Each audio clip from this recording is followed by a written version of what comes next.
Seja muito bem-vindo a essa noite, uma noite de instrução, de sabedoria para você, para a sua vida. E eu estou muito feliz de poder compartilhar mais uma vez a palavra de Deus com você. Nós temos certeza que cada sexta-feira é um crescimento, é uma evolução para você, para a sua vida, para a sua família, para o seu ministério, para a sua empresa, para aquilo que você está empreendendo nessa terra. Deus confiou a cada um de nós uma missão diferente. É por isso que é difícil você guiar a sua vida comparando-se com o outro. Porque o outro recebeu uma missão diferente, uma família diferente, um talento diferente, um temperamento diferente, um passado diferente, criação dos pais diferente.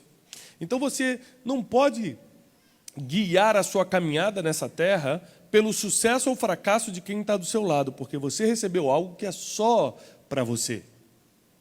E eu estava meditando sobre o tema da nossa série, Construindo o Seu Futuro. Quais são as coisas que impedem, quais são as coisas que nos ajudam a viver o nosso futuro? Deus te dá a vida, mas quem conquista a felicidade é você. Tem gente que, porque tomou decisões equivocadas, precipitadas na vida, desfruta, ou pelo menos tem a vida que Deus deu, mas não a desfruta com felicidade, porque as decisões afastaram o futuro feliz dessa pessoa. Existem vários motivos e a gente vem conversando, vem ministrando às sextas-feiras para vocês. A gente vem falando isso, né? A gente vem explicando como você pode construir o seu futuro. E uma coisa que eu entendi na minha vida e achei algo na Bíblia extraordinário para compartilhar hoje, é que o meu melhor professor de vida, eu tenho meu pai, que foi um mentor extraordinário até hoje, um conselheiro, eu tenho meus pastores, eu tenho amigos, eu tenho gente assim pronta para me aconselhar, gente que durante a vida, durante meus processos de vida me ajudaram muito, mas o meu melhor professor de vida foram os meus problemas, foi a minha dor. Na verdade, os meus melhores professores foram meus erros. Quem aqui nunca errou? Todos erraram. Ok, que bom. Isso quer dizer que você já teve alguns professores na vida. Talvez você não atentou para o que o professor estava te ensinando, mas os erros são professores. Quando eu erro, eu tenho a oportunidade de aprender como nunca mais voltar naquela situação. Primeiro que quando você erra, você atrai para você um espírito de decepção, de não conseguir, de falhei mais uma vez. É um sentimento que ninguém quer provar. Então, a partir desse sentimento, você já pode criar a força necessária para falar, para esse erro eu não volto mais. Esse caminho errado eu não tomo mais. Nós temos toda essa decisão, esse processo de escolha quando nós erramos. E é interessante que a Bíblia tem vários heróis da fé, vários heróis bíblicos, que aprenderam com seus erros. E nós vamos aprender a história de um, mas antes eu quero te contextualizar, ou seja, te colocar dentro do contexto na qual esse ensino foi colocado na palavra. Abre sua Bíblia, por favor, em Lucas, capítulo 15. Evangelho de Lucas, capítulo 15. A partir do versículo 1 diz assim: Então aproximaram-se dele, ou seja, de Jesus, todos os publicanos e pecadores para ouvi-lo. Vou repetir o primeiro versículo. Então aproximaram-se dele todos os publicanos e pecadores para ouvi-lo. Eu estou lendo na versão King James, talvez seja um pouquinho diferente da sua, mas é o mesmo contexto. Ou seja, todos os publicanos e pecadores se aproximaram de Jesus para ouvi-lo. E os fariseus e os escribas murmuravam. Quem eram os fariseus? Os líderes espirituais da época. Os judeus eram o povo de Deus ou o povo do diabo? De Deus. Quem eram os líderes espirituais dos judeus? Fariseus e saduceus. Ou seja, nós estamos falando o seguinte, do povo escolhido por Deus, os líderes espirituais deles, desse povo escolhido, ou seja, pessoas que tinham preparação, pessoas que conheciam a palavra, pessoas que eram boas no que faziam, senão não estavam nessa posição, murmuravam. Mas murmuravam dizendo o quê? 2 pontos. Este homem, referindo-se a Jesus, recebe pecadores e come com eles. Eles estavam revoltados porque Jesus estava fazendo algo que eles não estavam acostumados a fazer. Eles se consideravam tão santos que não se aproximavam de gente que cometia erros. Mas quem aqui já cometeu algum erro na vida? Baixa. Quem aqui já cometeu um pecado? Um pecado. Baixa. Quem cometeu um pecadão? Imagina se você viver... Meu Deus, tem gente que até limpou o suor agora, assim, Jesus. Tomara que esteja perdoado mesmo. Escute isso. Imagina se você vivesse na época com esses fariseus. Jesus entraria num lugar e por eles, Jesus não falaria com você. Por eles, Jesus não tomaria um café com você. Afinal de contas, nós cometemos erros. Agora, não se engane. Na nossa época, existem fariseus ainda com outro nome. Pessoas que se revoltam quando Jesus dá uma chance para quem errou. Pessoas que ficam com raiva quando veem Jesus comendo com pessoas que erraram mais do que elas. Tem gente que acha que vai para o céu por mérito. Já que eu acertei muito, já que eu sou um santão, uma santona, Deus vai me levar mais rápido para o céu. Tem gente que ainda não entendeu qual foi a missão de Jesus na terra. Então Jesus, como sempre explicava por parábolas, ele vai soltar uma aqui agora. Ó. Versículo 3. E Jesus lhe falou esta parábola, dizendo: qual de vós é o homem que, tendo 100 ovelhas e perdendo uma delas, não deixa no deserto as 99 e vai atrás da perdida até encontrá-la? Acompanhe comigo agora o versículo 8. Ou qual mulher que, tendo 10 peças de prata e perdendo uma peça, não acende a candeia e varre a casa, buscando com diligência, ou seja, com cuidado até encontrá-la? O que Jesus começa a ensinar aqui? Eu tenho 3 filhos. Quem tem mais de 2 filhos aqui? Tem mais de 2? Gente, vocês não gostam de ter filho, não? Quem tem 2? Ah, tá. O pessoal parou no 2. É a Cris. A Cris está brabo. Ele está parando no segundo. Eu tenho 3. Escuta comigo. Estou andando num parque de diversão. Meu filho José se perde. Como eu vou agir? Pelo menos só se perdeu um. Eu guardo esses 2 e está tudo certo. É assim que o pai age? O que o pai faz? Fica vocês 2 aqui. E bato rápido, correndo, gritando, José! E saio procurando. Quem está entendendo até aqui? A Bíblia diz o seguinte: se uma mulher tem 10 pedaços de prata e perde uma, ele vai deixar as 9, mas vai pegar aquela uma que está faltando. Se um homem tem 100 ovelhas e uma se perde, ele vai deixar as 99 esperando e vai atrás de uma. Talvez você nunca tenha entendido essa mensagem, porque você nunca se colocou no lugar ou na essência do que Jesus quis passar. Para quem tem 2 filhos, pelo menos, se você perder um, você vai deixar o outro e vai atrás de quem está perdido. Porque o sentimento de perda é insuportável para o ser humano. Quando você perde algo que é seu, quando você perde algo que você ama, algo que você está ligado emocionalmente, você deixa o que tiver que deixar para trás e corre atrás do que foi perdido, sim ou não? Você tem 100 reais.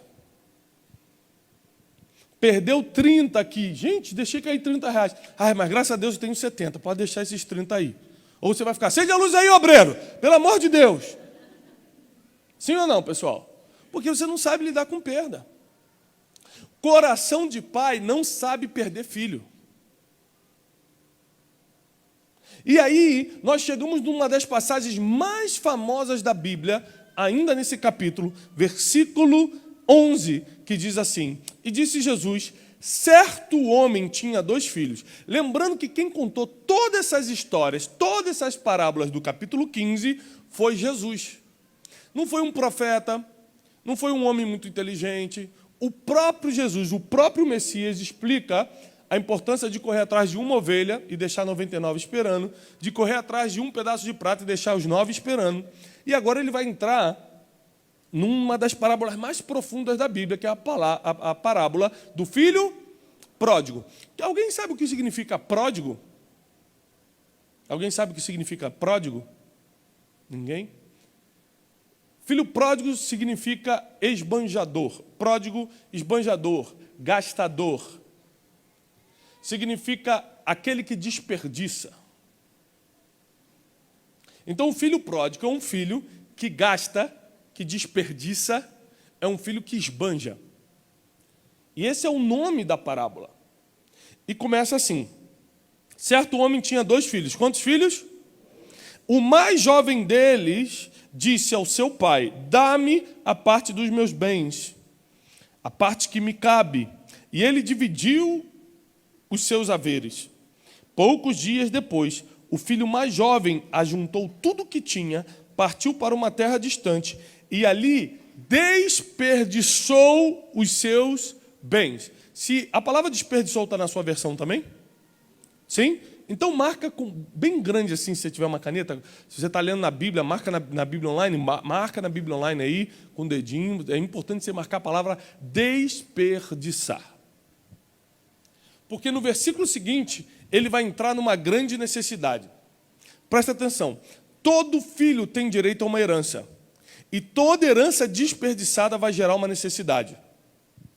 Eu estou em necessidade. Você é filho de Deus? Sou. Então você está desperdiçando sua herança de alguma forma. Hoje nós temos que descobrir como, aonde. Mas que você está desperdiçando, está desperdiçando. Senão não estaria em necessidade. Porque filho não passa fome na presença do pai. Então ele pede a herança dele. Tem uma música que diz o seguinte, que é fruto de uma palavra bíblica, né? Tudo que Jesus conquistou na cruz é direito nosso, é nossa. Então o que Jesus conquistou na cruz para você? Paz, reconciliação, salvação, perdão dos seus pecados, unidade da sua família, cura física, emocional, espiritual. Tudo isso é sua herança. Quando você desperdiça a sua herança, o próximo passo é a necessidade. Então, quando Deus confiou uma herança em você como filho, e você a desperdiçou, seja a cura, seja a unidade da sua família, seja a saúde que você tem, seja a inteligência e a sabedoria que Deus te deu para negócios.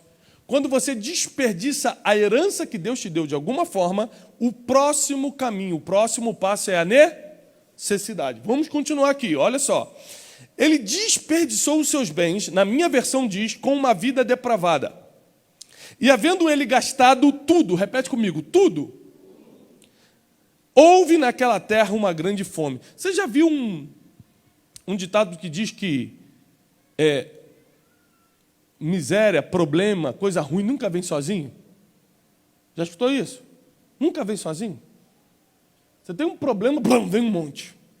Vem uma má notícia. Já viu que quando cai um avião, fica 2 anos sem cair avião. Quando cai um, na mesma semana cai mais 2.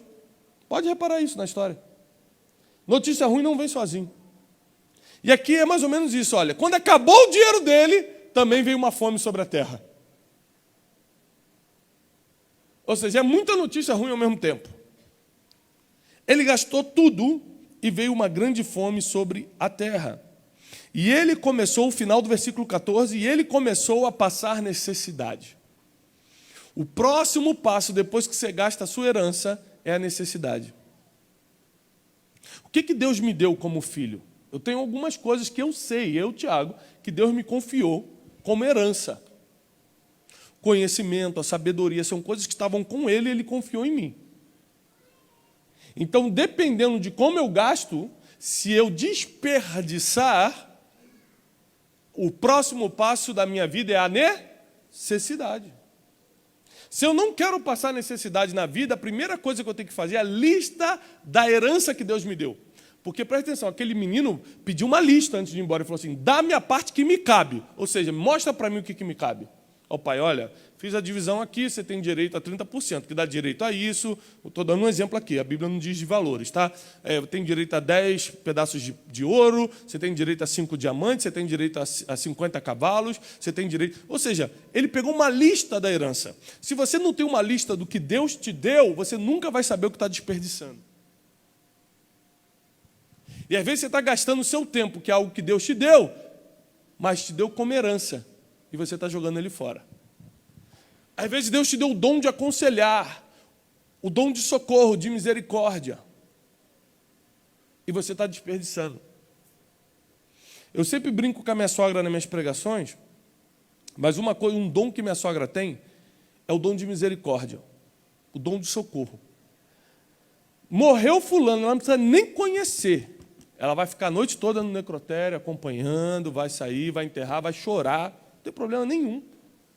Fulano está doente. É filha de quem? É filha do ciclano, não sabe nem quem é direito, mas é da igreja, da igreja. Vai lá, fica no hospital, dorme 3 dias com a pessoa, faz o curativo. Minha sogra tem um dom de socorro, um dom de misericórdia. Então eu sempre falo isso para ela, isso é uma herança que Deus te deu.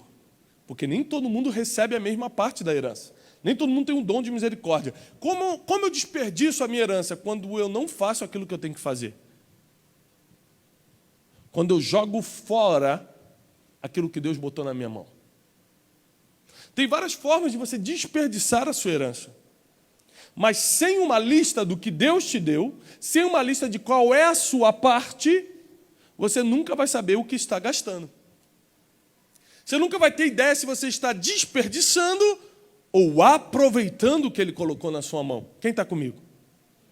De vez em quando diz um amém para eu saber que você está vivo. Muito triste por causa do Brasil, alguém? Ah, que bom. Alguém ganhou dinheiro se ele ganhasse ou perdesse? Alguém ia ganhar alguma coisa? Ninguém, né? Interessante. A gente fica até em depressão quando o Brasil perde, como se a gente fosse ganhar alguma coisa. Versículo 15. E ele foi e juntou-se a um dos cidadãos daquela terra, e ele o enviou aos campos para alimentar os porcos. Porque o que vai acontecer agora é o pós-necessidade, é a vergonha. Porque uma coisa é você passar necessidade e ninguém está sabendo, outra coisa é você estar num campo com os porcos, todo mundo vendo você comer, dar comida com eles. A vergonha é algo público, a vergonha é algo que ninguém quer passar. Quem aqui já passou uma necessidade, mas passou quietinho para ninguém saber? Só eu? Porque qual é o teu medo de alguém saber? A vergonha. Tem coisas que são necessidades que você suporta, mas a vergonha pública é insuportável. Quem pegou isso? Então, às vezes, você passa alguma vergonha, alguma necessidade, mas fica calado, porque a vergonha é um estágio maior do que a necessidade. Você não quer ser exposto com aquilo, você não quer ser envergonhado com aquilo, você não quer ser mal falado com aquilo, você não quer ser lembrado por aquilo. Mas o filho pródigo, ou seja, o filho gastador, o filho esbanjador, o filho desperdiçador, aquele que desperdiçava, agora estava em vergonha pública. E ele desejava, versículo 16, encher a sua barriga com as cascas que os porcos comiam, mas nenhum homem lhe dava nada. Deixa eu te explicar uma coisa. Nenhum homem pode e vai te dar nada. Se você não conquistar as suas coisas, não pense que alguma coisa vai vir da mão de alguém. Não vai. O teu patrão te dá salário porque você dá 8 horas do seu dia para ele no mínimo. Se você não desse essas 8 horas, ele não ia te dar nada. Mas o fulano é abençoado, todo mundo dá alguma coisa para ele. Não existe. Ele está dando alguma coisa para receber em troca. Homem não dá nada para ninguém. Nós fazemos trocas. Em troca do seu currículo, eu te pago alguma coisa. Em troca da apresentação que você vai fazer, por mais que não seja algo acordado, eu sei que eu posso ter alguma vantagem contigo, por isso eu te dou e você vai me devolver de outra moeda, de outra forma. Mas homem não dá. Ou seja, isso quer dizer que ele estava na vergonha, começou a pedir comida e nenhum homem lhe dava nada. E aí, quando as pessoas começam a fechar os olhos para você, as portas para você, quando as mãos não se abrem para te dar nada, acontece o que nós vamos ver no versículo 17. Nenhum homem lhe dava nada, versículo 16, versículo 17. E ele caindo em si, repete comigo, caindo em si. Mais alto, caindo em si. O que é caindo em si? Tendo noção das coisas agora, tomando consciência. Porque quando você começa a desperdiçar a sua herança, quer dizer que você não está em sã consciência. E uma pessoa, ela pode estar fora da sua consciência por diversos motivos. Às vezes o pecado cegou a pessoa, às vezes o problema financeiro cegou a pessoa, às vezes a crise conjugal cegou-a de tal forma que ela não consegue ver o óbvio. Você já viu uma pessoa que erra no óbvio? Conheceu alguém assim? Então, ela ainda não caiu em si. Porque tomar consciência é o primeiro passo para você sair da vergonha e da necessidade. Tomar consciência de quem você é, tomar consciência do porquê você está onde está e tomar consciência de qual é a primeira coisa que você tem que fazer para sair dali. Esse jovem, ele vai tomar consciência, ele vai cair em si a partir do versículo 17. E olha o que ele fala. Caindo em si, disse, quantos trabalhadores, servidores, jornaleiros, aqui há vários sinônimos, quantos servidores do meu pai têm pão suficiente e de sobra? E eu aqui pereço de fome. Quando ele caiu em si, a primeira coisa que ele fez foi um raciocínio lógico. Ele falou assim, peraí, um trabalhador da casa do meu pai tem pão de sobra. O que da casa do pai? A primeira coisa que ele caiu em si é, só tem pão sobrando quem está trabalhando. Quem está desperdiçando está caminhando para a necessidade. Quem está trabalhando está caminhando para ter pão de sobra. Você nunca vai encontrar na Bíblia um homem que foi chamado por Deus e não estava trabalhando. Eu sempre bato nisso. O trabalho é essencial para que todos nós que estamos aqui possamos ter pão sobrando. Só que trabalhar para ser abençoado não é trabalhar muito, é trabalhar certo. Tem gente que trabalha muito e não tem nada. Por que não tem nada? Porque não trabalha certo. E por que não trabalha certo? Porque não tem consciência de como se faz. Os erros que Deus permite na nossa vida são para que eles virem nossos professores e agora nós tenhamos consciência de como se faz para ensinar a outros. Esse é o grande objetivo de um erro. Já escutou falar naquele nadador profissional Michael Phelps? Sabe Michael Phelps, campeão? Se você pedir para ele assim, me ensina a nadar, ele vai saber te ensinar a nadar? Sim ou não? Sim, porque ele tem consciência de como se nada. Se você pedir para o Nemo, porque o Nemo nada melhor do que o Michael Phelps. Nemo, para quem não sabe, é aquele peixinho da história da Disney. Por que ele nada melhor do que o Michael Phelps? Porque ele nada com uma nadadeira só e atravessa oceanos, pelo filminho lá. Se você pedir para o Nemo te ensinar, o Nemo vai conseguir te ensinar? Não, porque um peixe sabe nadar, mas não tem consciência de como se nada. Então, para que servem os erros nos seres humanos? Para você tomar consciência de como se faz. Porque a partir de hoje, você não é mais vítima de um erro, você é professor de como se sai deles. Então, todos os erros que eu cometi é para que ninguém que me cerca cometa os mesmos erros, porque agora eu sou professor de como se faz. Então, esse jovem caiu em si, tomou consciência. Já sei porque eu errei. Eu não estou trabalhando, eu estou desperdiçando. Começou aqui o que eu chamo de graus comparativos. Ele começou a fazer comparações lógicas. Quem trabalha tem pão e fartura, quem gasta tem necessidade. Versículo 18, levantar-me-ei, irei para o meu pai e lhe direi. Aqui surge uma atitude. Primeiro, a consciência, anote isso. Como eu saio de um erro? Primeiro, tomar consciência dele. Como eu saio de um erro? Segundo a Bíblia, anote o primeiro ponto. Primeiro, tomar consciência. Cair em si que você está no erro. Segundo, tomar uma atitude rápida. Ele, quando percebeu que estava no fim da linha, no fundo do poço, comendo comida com porcos, ele falou, levantar-me-ei, irei ao meu pai e lhe direi, pai, eu pequei contra o céu e perante ti. Ou seja, ele mentalizou o próximo passo e agiu rapidamente. Tem gente que diante do erro, vai falar, se for da vontade de Deus, ele vai me levantar. Esse homem aqui, nós estamos falando do Novo Testamento, uma parábola citada por Jesus, não esperou saber se era a vontade de Deus ir lá se reconciliar, porque tem coisa que é tão lógica, tem coisa que é tão absurdamente clara, que você não tem que nem orar para fazer. É agir para rapidamente sair dessa situação.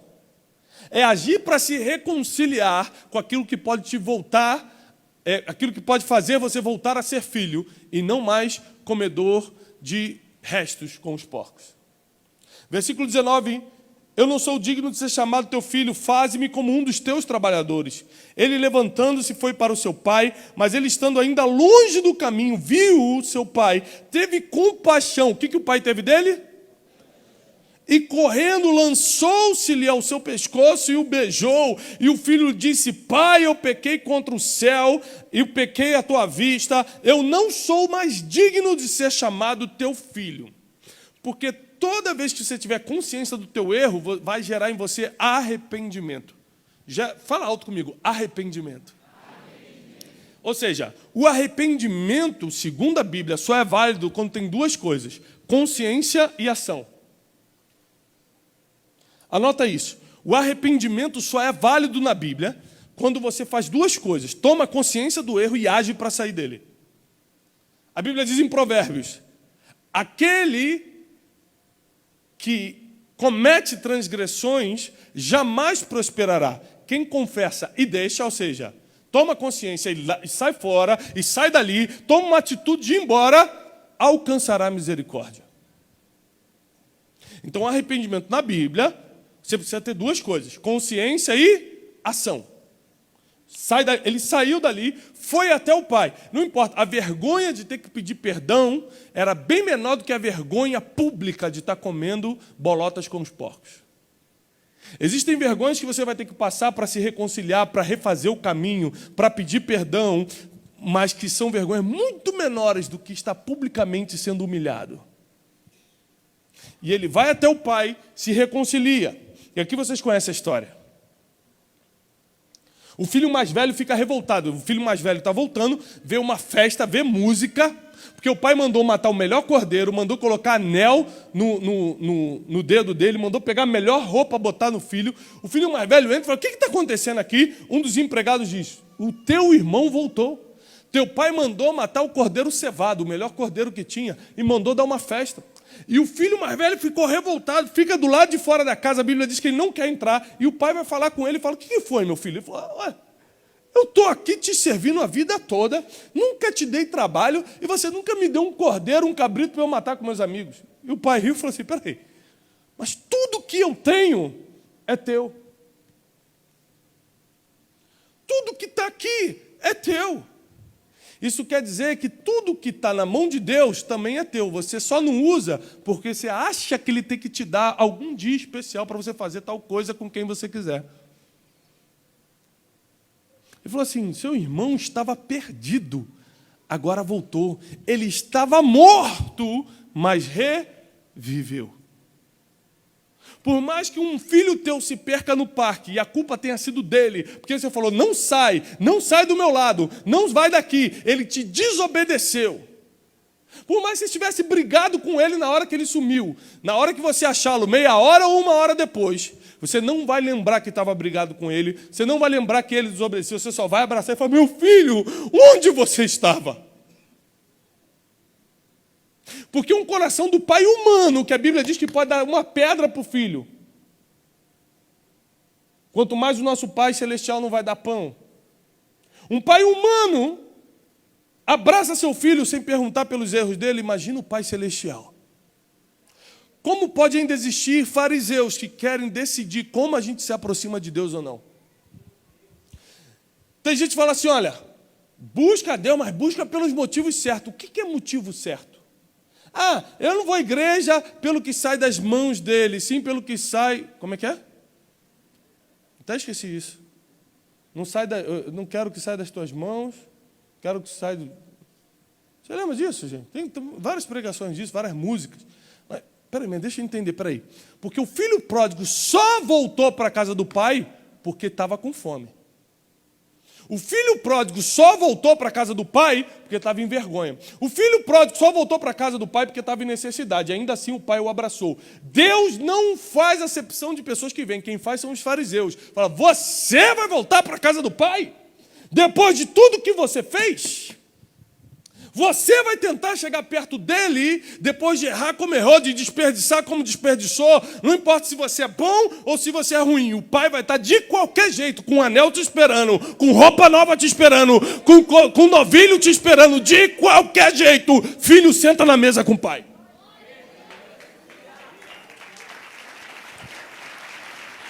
De qualquer jeito. Porque por mais que meus filhos errem, vão continuar sentando na mesa comigo. Imagina como funciona a mente do Pai Celestial. Se a minha mente carnal e limitada pensa assim, se a tua pensa assim, imagina a de Deus que é infinita. Os teus erros são os melhores professores que você pode ter, para agora ser um especialista para ajudar outros. Tome consciência deles, tome uma atitude para sair deles e comece a fazer com que outros jamais caiam nos buracos que você caiu. Jamais passe as vergonhas que você passou. Tudo que Deus faz na nossa vida é para que a gente espalhe a herança.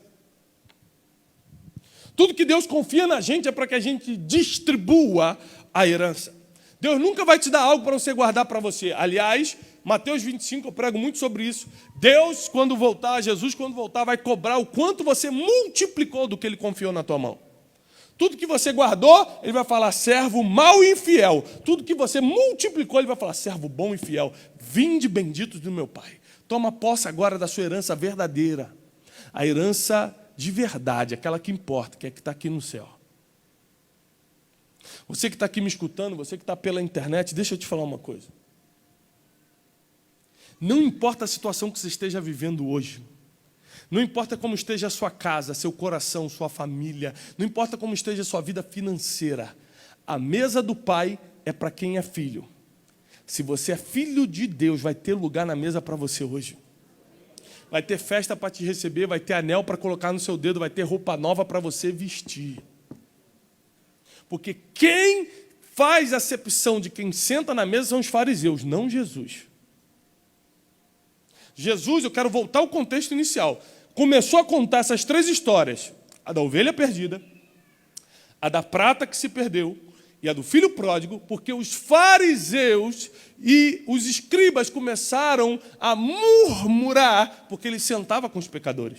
Aqui que Jesus quis mostrar, eu sento com os pecadores, porque vocês já estão salvos, mas tem gente que está precisando voltar para casa. Tem gente que está precisando sentar na mesa, não sabe que tem o direito de sentar na mesa comigo. Enquanto a gente está conversando aqui, você está confortavelmente sentando, escutando uma palavra, tem gente tentando tirar a própria vida. Tem casais agora separando, maridos deixando seus filhos, seu casamento agora. Essas pessoas são as pessoas que precisam receber de nós uma parte da herança. Aqui, a gente aprende com os erros, para lá fora distribuir. Para lá fora sermos professores, para quem não tem a mínima ideia do que a gente sabe. Ah, mas eu não sei muito. Mas o pouco que você sabe é muito para quem não sabe nada. Então você nunca pode parar de ensinar, porque você já viveu o suficiente, você já errou o suficiente para aprender direitinho como se cai e como se levanta. Você já sabe. E Deus te trouxe até aqui, Deus te atraiu até aqui, porque Ele tem um projeto tremendo, único, para você.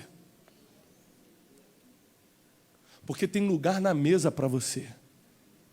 Porque não importa os teus erros, Ele vai largar todo mundo aqui e vai atrás de você se você se perder. Ele não consegue lidar com a perda, ainda mais com a tua, Ele vai atrás. Pai não deixa filho perdido. Pai não esquece o filho e fala, já tenho muitos filhos. Deus pode ter 1 bilhão, 10 bilhões de filhos na terra, que se você sair, Ele vai atrás de você. É isso que a Bíblia me garante. Você tem uma importância tão grande que a família nunca está completa se você não estiver sentado à mesa. Talvez o teu pai natural não te deu esse valor, mas o pai espiritual, o pai celestial só senta na mesa se você tiver também. Só dá ordem para servir a comida se você tiver, senão ele vai ficar na porta da casa, como diz a parábola do filho pródigo, olhando para o horizonte, esperando você voltar. E no dia que o filho pródigo apareceu no horizonte, a Bíblia diz que ele saiu correndo, lançou-se ao pescoço do filho. O filho começou a se arrepender, falar, pai, me perdoa. E enquanto o filho estava pedindo perdão, ele gritou, prepara o cordeiro, prepara a roupa, prepara o anel, porque aquele que estava morto voltou a viver. Não importa quais as áreas da tua vida estejam mortas hoje, vai voltar a viver, porque tem lugar na mesa para você.